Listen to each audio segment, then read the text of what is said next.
Hi there, Physics 151 students. This is the pre-practical video for week 5 of practicals. This should help you get going on the pre-lab assignment quiz for week 5, which is already posted, and it should help you with your actual practical this week. So this week's practicals is all about using Python code to analyze projectiles. When analyzing projectiles in an introductory physics course, we are often asked to neglect air resistance. When you do that, the acceleration of the projectile is a constant. And so, the differential equations describing the motion can be solved analytically. This means you can write down a simple formula describing the x and y positions as functions of time, completely describing the trajectory. And here are the familiar equations. Sometimes in physics it is difficult or impossible to write down an analytical solution to a differential equation you want to solve. For example, projectile motion with air resistance. In this case, the drag force of air on the projectile is a function of velocity, so the acceleration of the projectile is not constant. However, if we choose a small enough time interval, delta t, the acceleration is almost constant over that interval. We can then estimate the trajectory by stepping through the motion of the projectile in steps of delta t. This could take many thousands of calculations in order to get a good answer, but computers are great at doing thousands of calculations. So let's talk about freefall.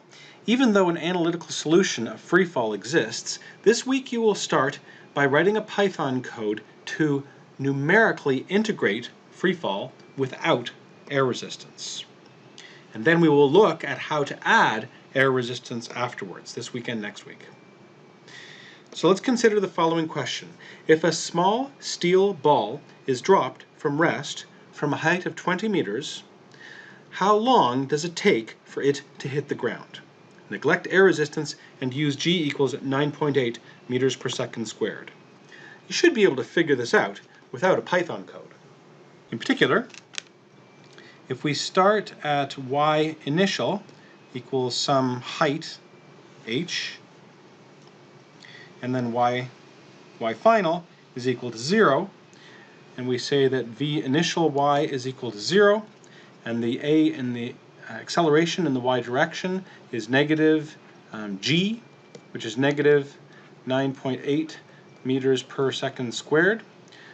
What we can do is use, if we're trying to find time here, y is equal to initial y plus v naught y times t plus 1/2 a sub y times t squared. And we know the initial velocity is 0.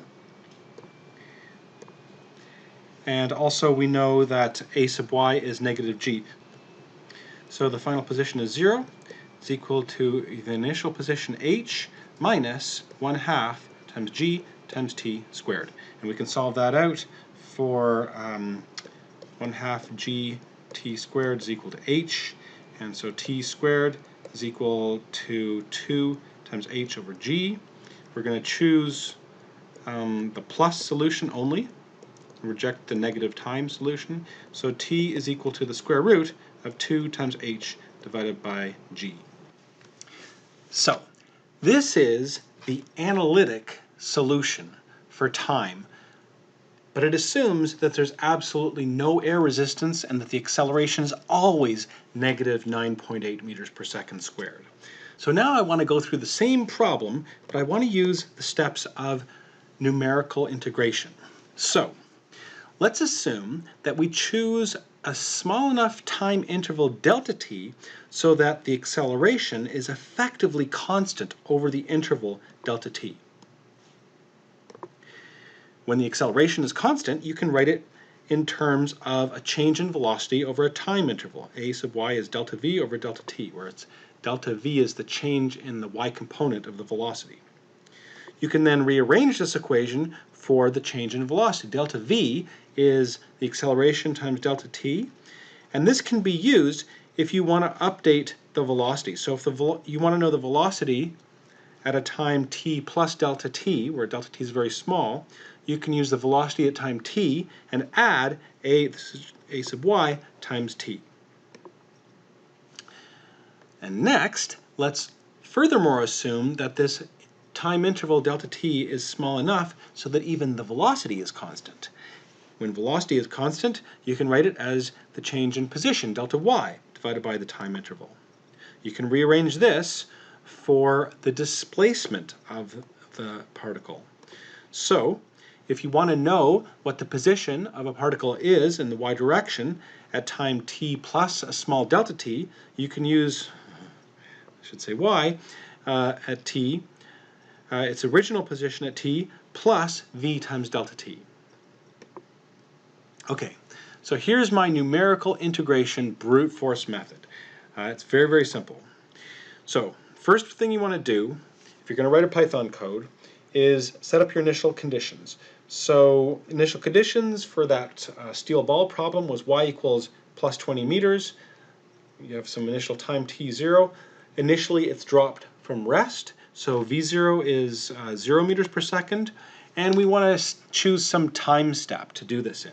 And I figured 0.01 seconds seems like a good small little interval of time. There'll be a lot of calculations to do to get it to drop 20 meters, but the computer will do all that work. Okay, next, you make a while statement, which will start the code on a loop, which ends when your while statement is satisfied. There's some sort of inequality. Y is greater than 0 meters will be so while y is greater than 0 meters, it keeps doing the loop. As soon as this is not satisfied, so if y becomes 0 or negative, then it'll stop the loop and go on to the next command. So actually, before we start the loop, you set your variables y, t, and v to be equal to their initial values. So here's the loop. While this is true, let's do all these commands. Command 1. Update the time to be t plus delta t. Okay. Next, okay, so knowing the position and velocity, compute the acceleration a sub y.